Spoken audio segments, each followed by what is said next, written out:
Sushant Singh Rajput case में आज के बाद कोई सवाल नहीं बचेगा। आज मैं पूरे देश को बताने जा रहा हूं कि सुशांत को मारने की साजिश किस दिन हुई। सुशांत सिंह राजपूत वाले मामले में क्या सुशांत सिंह राजपूत के घर पे ही कोई ऐसा था जिसने उन्हें लॉक कर दिया था? क्या सुशांत सिंह राजपूत के घर पे रहने वाले लोग जानते हैं उस रात या उस दिन का वो सच जो सब लोग जानने के लिए बेकरार हैं? क्या सुशांत के घर पे ही छुपा है असली गुनहगार? और दूसरी तरफ आपको बता दिया जाए, अब तो बड़े बड़े नेता पार्टी बदल रहे हैं और बड़े बड़े कलाकार जो सुशांत के लिए आवाज़ उठाते थे अब वो राजनीति में आ रहे हैं।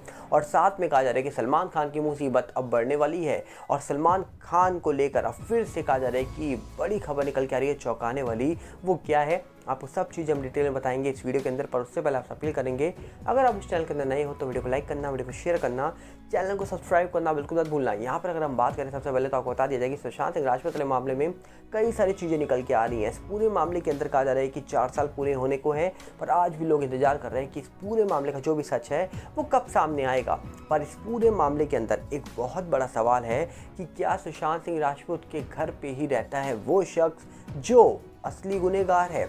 मतलब सुशांत के घर पे रहा करता था कोई स्टाफ मेंबर ऐसा जिसको पता है इस पूरे मामले का सच। क्यों? क्योंकि कहा जा रहा है कि सुशांत के सिस्टर श्वेता सिंह कीर्ति ने अभी हाल ही में एक खुलासा किया है कि सुशांत सिंह राजपूत के घर की वो चाबी मिसिंग है जिस कमरे में सुशांत पाए गए थे। कहा जा रहा है कि जब उन्होंने उस घर के मालिक को चाबी लौटाई थी तो वो चाबी गायब थी। सीसीटीवी फुटेज कैसे बंद थी? आखिर इतना महंगा फ्लैट, वहाँ की सिक्योरिटी इतनी ढीली कि किसी को कुछ पता ही नहीं है। सोचिए, ये बड़ा सवाल है। चाबी वाला अंदर चला गया तो सिक्योरिटी गार्ड कहाँ था? रात में कोई आया या नहीं आया तो सिक्योरिटी गार्ड कहाँ था? सीसीटीवी चल रहा था या बंद था? इसकी इन्फॉर्मेशन किसको थी? आखिर ये बहुत इंपॉर्टेंट सवाल है इस पूरे मामले के अंदर, जिसको लेकर आज भी सवाल उठाए जाते हैं कि आखिरकार 4.5 लाख रुपए किसी घर का आप रेंट दे रहे हो और वहाँ पर अगर आपको सिक्योरिटी भी ना मिले तो भैया क्या फ़ायदा उस घर का, क्या फ़ायदा उस घर में रहने का? अब सुशांत इतनी बड़ी सोसाइटी में रहा करते थे, इतना महंगा फ्लैट लेकर रहते थे, अगर वहाँ उनको प्रोटेक्शन प्रोवाइड नहीं हो रही है तो भैया क्या फ़ायदा इतने महंगे फ्लैट में रहने का?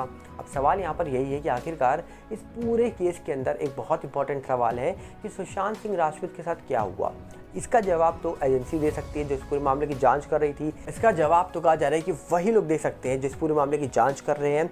इसका जवाब वही लोग दे सकते हैं जो इस पूरे मामले की जांच कर चुके होंगे। अब सीबीआई इस पूरे मामले की जांच कर रही थी, एनसीबी ईडी इस पूरे मामले की जांच कर रही थी, पर अचानक से सब शांत हो गए हैं। अभी लोगों को इंतजार है सीबीआई का कि सीबीआई कब इस पूरे मामले में अपनी राय रखेगी, फाइनल निर्णय रखेगी सामने। उन सब चीज़ों को लेकर अभी भी सबकी नज़रें टिकी हैं सीबीआई के फाइनल कंक्लूजन आने पर।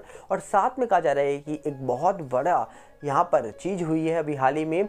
संजय निरुपम जो एक नेता थे जो पहले कांग्रेस में थे, कहा जा रहा है कि संदीप सिंह के साथ ही मौजूद थे वो 14 जून को। उन्होंने खुद एक इंटरव्यू में बताया था कि संदीप हमारे साथ बैठे थे, हम लोग बातचीत कर रहे थे और बाद में अचानक से सुशांत की खबर आती है और संदीप वहाँ चले जाते हैं। अभी हाल ही में उन्होंने शिवसेना पार्टी को ज्वाइन कर लिया है। और ये खबर के साथ साथ एक चौंकाने वाली खबर क्या है पता है आपको? शेखर सुमन जो संदीप के साथ पहुंचे थे सुशांत के घर पटना में सुशांत की डेथ के बाद, अब उन्होंने बीजेपी ज्वाइन कर ली है।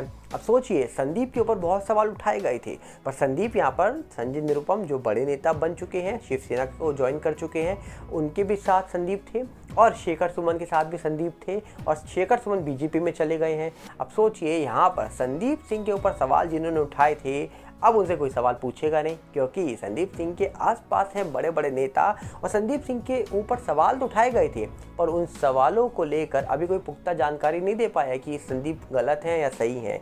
क्योंकि सवाल तो उठा सकते हैं लोग, पर जब तक प्रूफ सामने नहीं आएगा तब तक हम कुछ नहीं कह सकते कि कौन सही है कौन गलत है। तो संदीप के ऊपर, रिया के ऊपर बहुत सवाल उठाए गए थे, पर आज तक सीबीआई ने ये नहीं कहा कि ये सही है गलत है। अभी ये सब सोच में है हम लोग या वो सब लोग जो इस पूरे मामले को लेकर ये सोच रहे हैं कि ये गलत हो सकता है, वो गलत हो सकता है, ये सही है, वो सही है, किसी को कुछ नहीं पता।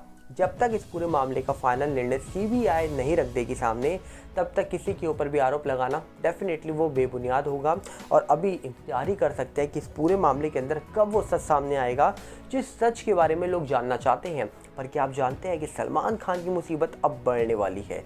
वैसे भी सलमान के पीछे लॉरेंस बिश्नोई पड़े हुए थे, उनके पीछे कहा जा रहा है कि बिश्नोई समाज उनके पीछे लगा हुआ था। उसके पीछे रीज़न था जो हीरन वाला मामला हुआ था, जिसके बाद कहा जा रहा है कि बिश्नोई समाज ने बोला था कि सलमान खान माफ़ी मांगे, और उसी के बाद लॉरेंस बिश्नोई लगातार नेशनल टीवी पर आकर सलमान को धमकी भी दे रहे थे।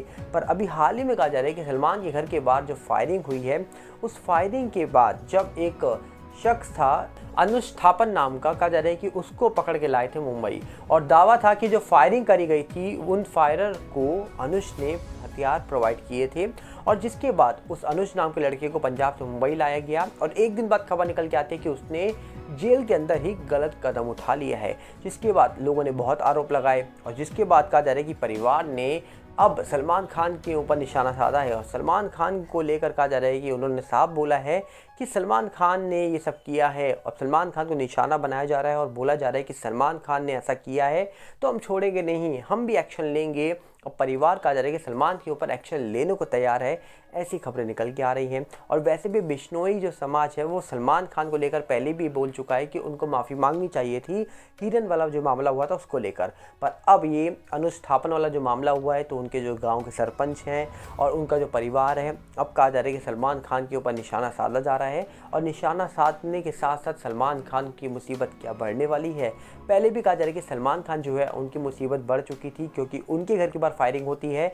और आपको एक अच्छी चीज़ बता दें कि जिन्होंने फायरिंग करी थी उसमें अब 5वां शख्स भी गिरफ्तार हो गया है, जिसका नाम मोहम्मद चौधरी बताया जा रहा है, और कहा जा रहा है कि उसको गिरफ्तार किया गया, और पता लग रहा है कि भैया वो जो मोहम्मद चौधरी है, इसी ने वो जो शूटर्स थे उनको पैसा प्रोवाइड किया था। मतलब कहा जा रहा है कि जो मोहम्मद चौधरी है इसी ने उन लोगों को पैसा दिया था जो शूटर थे, और बोला जा रहा है कि मोहम्मद चौधरी लॉरेंस की गैंग के, कहा जा रहा है कि बहुत नज़दीकी पर्सन हो सकता है, जिसको अब पकड़ा गया है।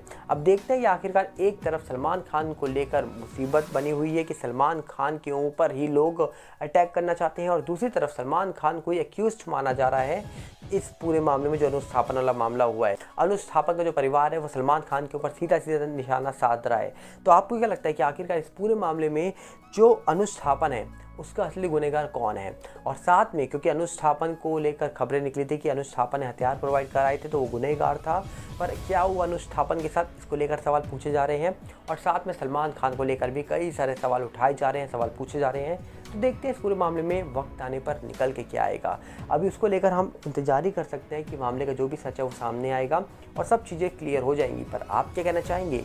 आप अपनी राय रखिएगा, कमेंट्स में मिलेंगे बहुत जल्दी। साथ में आप अपील करेंगे अगर आप इस चैनल के अंदर नए हो तो वीडियो को लाइक करना, वीडियो को शेयर करना, चैनल को सब्सक्राइब करना बिल्कुल मत भूलना। और साथ में हमारा नया चैनल आ चुका है सागर भल्ला 18, जो यूट्यूब का है, इंस्टाग्राम का भी सेम सागर भल्ला 18 है, फेसबुक का सागर भल्ला। इन सब की लिंक हमने आपको डिस्क्रिप्शन में दे रखी है, और साथ में टेलीग्राम का भी चैनल आ चुका है, उसका भी लिंक आपको डिस्क्रिप्शन में ही दिया है हमने। मिलते हैं बहुत जल्दी। नमस्कार, जय हिंद।